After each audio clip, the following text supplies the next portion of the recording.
ଚତୁର୍ବିଂଶ ଅଧ୍ୟାୟ। ବାବାଙ୍କ ହାସ୍ୟ ବିନୋଦ, ଚଣା ଲୀଳା, ହେମାଡ଼ପନ୍ତ ସୁଦାମଙ୍କ କଥା, ଅଣା ଚିଞ୍ଚଣିକର ଏବଂ ମୌସୀ ବାଇ ବାବାଙ୍କ ଭକ୍ତପରାୟଣତା। ପ୍ରାରମ୍ଭ। ଆଗାମୀ ଅଧ୍ୟାୟରେ ବର୍ଣ୍ଣନା କରାଯିବ ଏହା କହିବା ମଧ୍ୟ ଏକ ପ୍ରକାର ଅହଙ୍କାର। ଯେପର୍ଯ୍ୟନ୍ତ ଅହଙ୍କାରକୁ ପୂର୍ଣ୍ଣରୂପେ ଗୁରୁଚରଣ ଅର୍ପଣ କରାନଯାଇଛି ସେପର୍ଯ୍ୟନ୍ତ ସତ୍ୟସ୍ୱରୂପ ପ୍ରାପ୍ତି ସମ୍ଭବ ନୁହେଁ। ଯଦି ଆମେ ଅଭିମାନ ରହିତ ହେବା ତାହେଲେ ସଫଳତା ପ୍ରାପ୍ତି ନିଶ୍ଚିତ। ଶ୍ରୀ ସାଇବାବାଙ୍କ ଭକ୍ତି କରିବା ଦ୍ୱାରା ଇହ ତଥା ଆଧ୍ୟାତ୍ମିକ ଉଭୟ ପଦାର୍ଥର ପ୍ରାପ୍ତି ହୋଇଥାଏ ଏବଂ ମନୁଷ୍ୟର ମୂଳ ପ୍ରକୃତି ସ୍ଥିର ହୋଇଯାଇ ଶାନ୍ତି ତଥା ସୁଖ ଲାଭ ହୁଏ। ଏଣୁ ମୁମୁକ୍ଷୁମାନେ ଆଦର ସହିତ ଶ୍ରୀ ସାଇବାବାଙ୍କ ଲୀଳାଗୁଡ଼ିକର ଶ୍ରବଣ କରି ମନନ କରିବା ଉଚିତ। ଯଦି ସେମାନେ ଏ ପ୍ରକାର ପ୍ରୟାସ କରିବେ ଜୀବନରେ ଦେହ ତଥା ପରମାନନ୍ଦ ପ୍ରାପ୍ତି ସହଜ ହୋଇଯିବ। ପ୍ରାୟତଃ ସମସ୍ତେ ହାସ୍ୟରସପ୍ରିୟ, କିନ୍ତୁ ସ୍ୱୟଂ ହାସ୍ୟର ପାତ୍ର ହେବାକୁ କେହି ଚାହାନ୍ତି ନାହିଁ। ଏ ବିଷୟରେ ବାବାଙ୍କର ପଦ୍ଧତି ମଧ୍ୟ ବିଚିତ୍ର ଥିଲା। ଚଣା ଲୀଳା। ଶିରିଡ଼ିରେ ପ୍ରତି ରବିବାର ହାଟ ବସେ। ଆଖପାଖ ଗ୍ରାମର ବହୁ ଲୋକ ଏହି ଦିନ ଆସି ରାସ୍ତା ଉପରେ ଦୋକାନ ପକାଇ ସଉଦା ବିକ୍ରି କରନ୍ତି। ମଧ୍ୟାହ୍ନ ସମୟରେ ସବୁଦିନ ଲୋକଙ୍କ ଭିଡ଼ରେ ମସଜିଦ ଭର୍ତ୍ତି ହୋଇଯାଉଥିଲା, କିନ୍ତୁ ରବିବାର ଏପରି ଭିଡ଼ ହେଉଥିଲା ଯେ ନିଶ୍ୱାସ ନେବା ମଧ୍ୟ କଷ୍ଟ ହୋଇପଡ଼ୁଥିଲା। ଏପରି ଏକ ରବିବାର ଦିନ ହେମାଡ଼ପନ୍ତ ବାବାଙ୍କର ପଦସେବା କରୁଥିଲେ।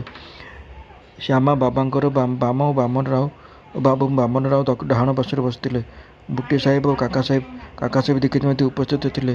ହଠାତ୍ ଶ୍ୟାମା ହସିଦେଇ ହେମାଡ଼ପନ୍ତଙ୍କୁ କହିଲେ, ଦେଖ, ତୁମର କୋଟର ବାମ ପଟେ ଚଣା ଲାଗିଛି। ଏହା କହି ଶ୍ୟାମା ତାଙ୍କର ଜାମାରେ ମୃଦୁଘାତ କରିବା ମାତ୍ରେ କିଛି ଚଣା ଗଳି ପଡ଼ିଲା।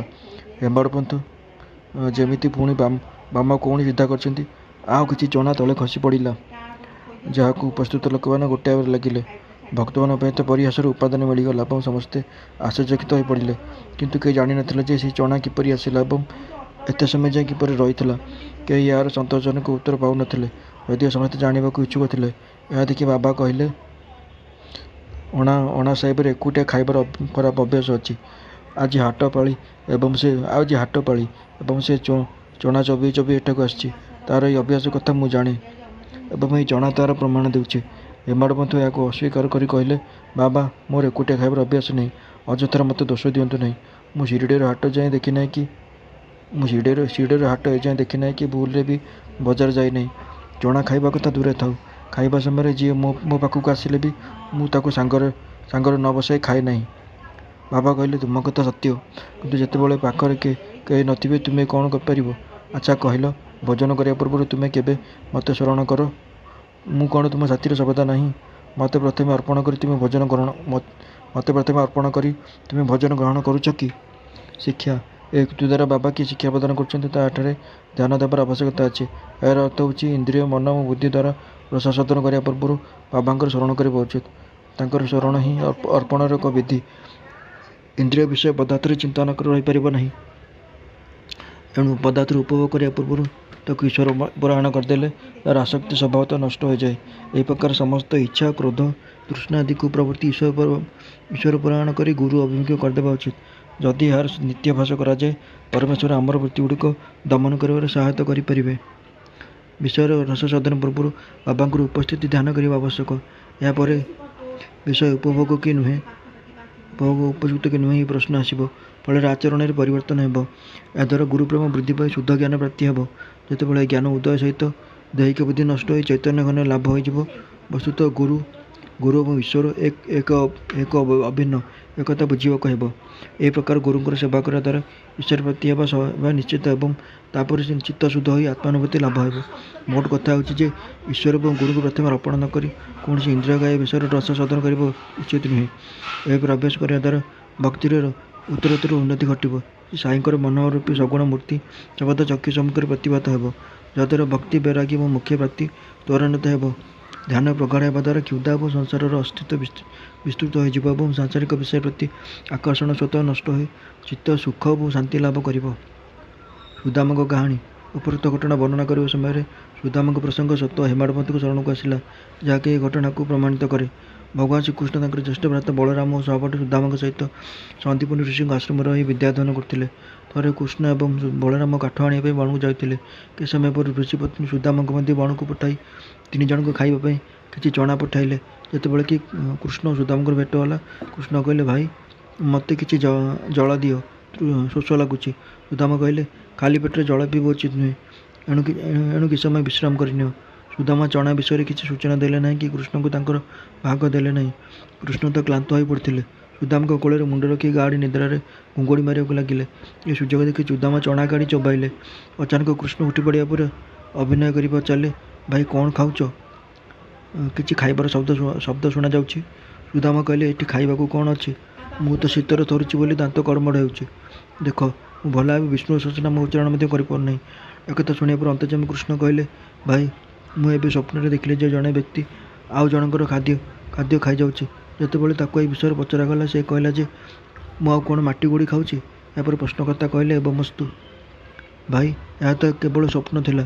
ତେବେ ମୁଁ ଭଲ ଭାବେ ଜାଣେ ଯେ ତୁମେ ମୋ ବିନା ଅନ୍ନ ଦାନାଟିଏ ମଧ୍ୟ ଗ୍ରହଣ କର ନାହିଁ। ଥକାବଶତଃ ନିଦ୍ରାଗ୍ରସ୍ତ ଅବସ୍ଥାରେ ମୁଁ ତୁମକୁ ଏପରି ପ୍ରଶ୍ନ କରିଥିଲି। ଯଦି ସୁଦାମ ଭଗବାନ ଶ୍ରୀକୃଷ୍ଣଙ୍କର ଅନ୍ତର୍ଯ୍ୟାମୀ ସ୍ୱରୂପ ବିଷୟରେ ପରିଚିତ ଥାନ୍ତେ, ତାହେଲେ ସେହି ପ୍ରକାର ଆଚରଣ କଦାପି କରିନଥାନ୍ତେ।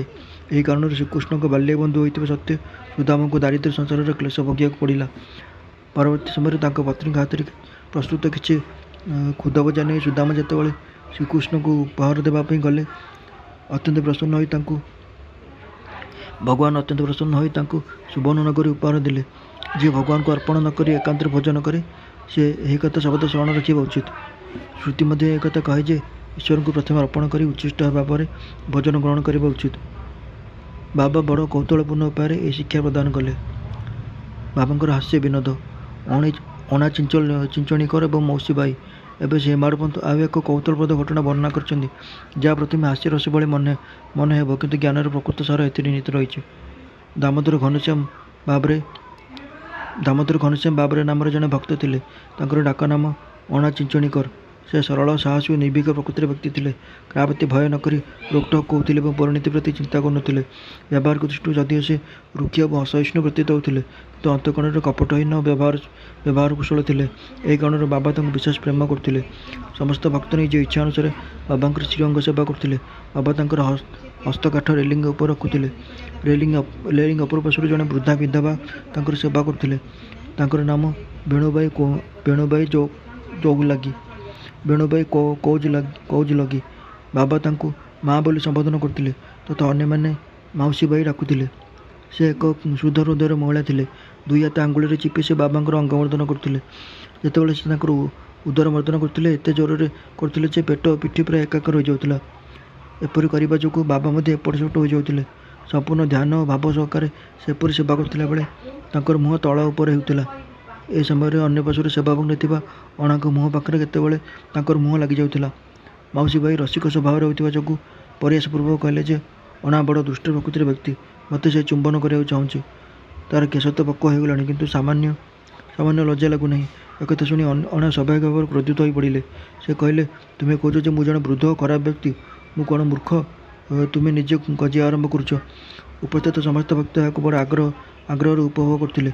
ବାବାଙ୍କର ତ ଉଭୟଙ୍କ ପ୍ରତି ସ୍ନେହ ଥିଲା, ଏଣୁ କୁଶଳତାର ସହ ସେ ବିବାଦକୁ ତୁଟାଇ ଦେଲେ।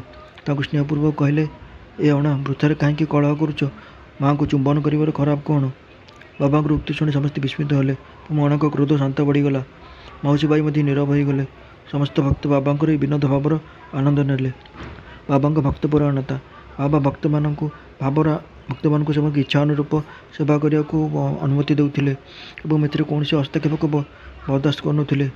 ଅନ୍ୟ ଏକ ଘଟଣାରେ ଦିନେ ମାଉସୀ ବାଇ ବାବାଙ୍କର ଉଦର ବଳପୂର୍ବକ ମର୍ଦ୍ଦନ କରୁଥିଲେ, ଯାହାକୁ ଦେଖି ଜଣେ ଭକ୍ତ ବ୍ୟସ୍ତ ହୋଇପଡ଼ି ଆସ୍ତେ ଆସ୍ତେ ସେବା କରିବାକୁ ଅନୁରୋଧ କଲେ। ସେ କହିଲେ, ଏମିତି କଲେ ବାବାଙ୍କର ଅନ୍ତନାଳୀ ଓ ନାଡ଼ି ଚୂର୍ଣ୍ଣ ବିଚୂର୍ଣ୍ଣ ହୋଇଯିବ। ତାଙ୍କ ମୁହଁରୁ ଏତିକି କଥା ବାହାରିଛି କି ନାହିଁ, ବାବା ତାଙ୍କ ଆସନରୁ ଉଠି ପଡ଼ିଲେ ଏବଂ ଜ୍ୱଳନ୍ତ ଅଙ୍ଗର ସେମାନେ କ୍ରୋଧାଗ୍ନି ପାଲଟିଗଲେ। ତାଙ୍କୁ ରୋକିବାର ସାହସ କାହାର ଅଛି? ଦୁଇ ହାତରେ ସଟକାର ଗୋଟିଏ ମୁନକୁ ଧରି ସେ ନାଭି ଦେଶରେ ଲଗାଇଲେ ଓ ଆର ମୁନଟି ଭୂମି ଉପରେ ରଖି ପେଟକୁ ଜୋର କରି ଧକ୍କା ଦେଲେ। ସଟକା ପ୍ରାୟ 2-3 ଫୁଟ ଲମ୍ବା ଥିଲା। ଯେପରି ବାବା ଧକ୍କା ଦେଉଥିଲେ, ପ୍ରତୀତ ହେଲା ଯେ ସଟକା ନାଭିରେ ଛିଦ୍ର କରି ପଶିଯିବ। ଦେଖଣାହାରୀ ମାନେ ପେଟ ଫାଟିଯିବ କି କ'ଣ ବୋଲି ଭାବି ଭୟଭୀତ ହୋଇପଡ଼ିଲେ। ବାବା ତାଙ୍କ ସ୍ଥାନରେ ଦୃଢ଼ତାର ସହ ରହି ଭୂମି ସହ ମିଶି ଯାଉଥିଲେ ଏବଂ ପ୍ରତି ମୁହୂର୍ତ୍ତରେ ପେଟ ଫାଟିବାର ଆଶଙ୍କା ସୃଷ୍ଟି ହେଉଥିଲା। ସମସ୍ତେ କିଂକର୍ତ୍ତବ୍ୟ ବିମୂଢ଼ ହୋଇପଡ଼ୁଥିଲେ। ଆଶ୍ଚର୍ଯ୍ୟଚକିତ ଓ ଭୟଭୀତ ହୋଇ ସେମାନେ ମୂକ ସମାନ ଛିଡ଼ା ହୋଇଥିଲେ। ପ୍ରକୃତରେ ଭକ୍ତ ଜଣଙ୍କର ଏତିକି ମାତ୍ର ଇଚ୍ଛା ଥିଲା ଯେ ବାବାଙ୍କୁ କଷ୍ଟ ନ ହେଲା ଭଳି ହାଲକା ଭାବରେ ତାଙ୍କର ସେବା କରାଯାଉ। ବାବା କଷ୍ଟ ପାଆନ୍ତୁ, ଏହି ଇଚ୍ଛା କାହାର ନଥିଲା। ଭକ୍ତମାନେ ତ ସଦ୍ଭାବନା ରଖି ଏକଥା କହିଥିଲେ, କିନ୍ତୁ ବାବା ତାଙ୍କ କାର୍ଯ୍ୟରେ କିଞ୍ଚିତ୍ ମାତ୍ର କାହାର ହସ୍ତକ୍ଷେପ ଚାହୁଁନଥିଲେ। ଭକ୍ତମାନଙ୍କ ମନରେ ଆଶ୍ଚର୍ଯ୍ୟ ହେଲା ଯେ ଭଲ ଉଦ୍ଦେଶ୍ୟରେ ସେମାନେ ଯେଉଁ କଥା କହିଥିଲେ, ତାହାର ପରିଣତି ଏପରି ହେଲା କାହିଁକି ଏବଂ ସେମାନେ କେବଳ ନୀରବ ଦର୍ଶକ ରହିବା ଛଡ଼ା ଆଉ କିଛି କରିପାରିଲେ ନାହିଁ। ଭାଗ୍ୟବଶତଃ ବାବାଙ୍କର କ୍ରୋଧ ଶାନ୍ତ ହେଲା ଏବଂ ସଟକା ଛାଡ଼ି ସେ ପୁଣି ନିଜ ଆସନ ଉପରେ ବିରାଜମାନ କଲେ। ଏ ଘଟଣାରୁ ଭକ୍ତମାନେ ଶିକ୍ଷା ଗ୍ରହଣ